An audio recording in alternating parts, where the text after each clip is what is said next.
Kati ya vitu ambavyo mashabiki, wanachama na wapenzi wa klabu ya Dar es Salaam Young Africans ambavyo tunaviogopa ni kumpoteza Pacome Hodo Zouzoua.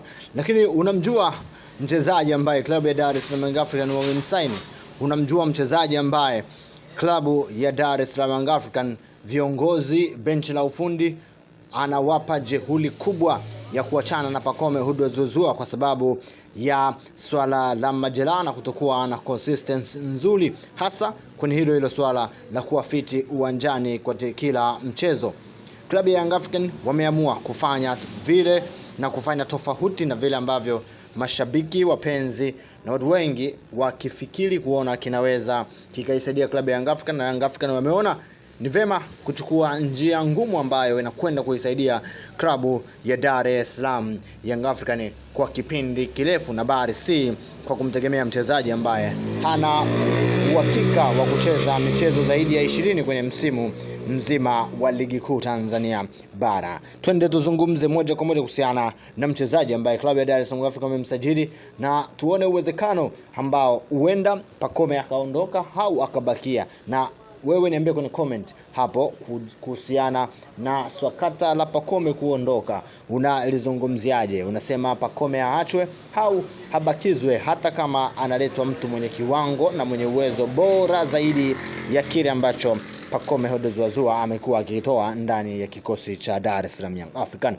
Na huyu si mwingine, ni mchezaji wa kutupwa, mchezaji ambaye anafanya vizuri akiwa na timu ya TP Englebe Mazembe. Hapo tunamzungumzia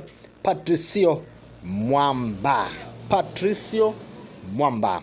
Huyu ni raia wa Kikongo ambaye amekuwa na kiwango kizuri. Anaweza kucheza eneo la winga wa pembeni, lakini pia anaweza kucheza eneo la nambari 10. Ni mchezaji ambaye klabu ya Dar es Salaam African walitoa pipa na kwenda kule pale kuongea na mabosi wa klabu ya TP Englebe Mazembe na kuona uwezekano wa kumsajili, na sasa rasmi deal is done. Klabu ya Young Africans imepata mchezaji huyu kwa mkataba wa miaka 3. Kiwango chake ni bora zaidi ya vile ambavyo tunaweza kukielezea. Ni mchezaji ambaye yuko na speed, yuko na composure ya mpira, yupo na akili ya mpira, yupo na uwezo wa kutulia, kuamua timu ishambulie vipi, ifanye vipi. Anafunga magoli ya mbali, anafunga magoli ya karibu, si mchoyo. Ni mchezaji ambaye amekuwa kwenye misingi ya mpira, ametokea kwenye academy nzuri sana ya pale nchini Ivory Coast, pale ASEC Mimosa, na kuuzwa kupelekwa kwenye timu ya pale South Africa, na pia kununuliwa na timu ya TP Englebe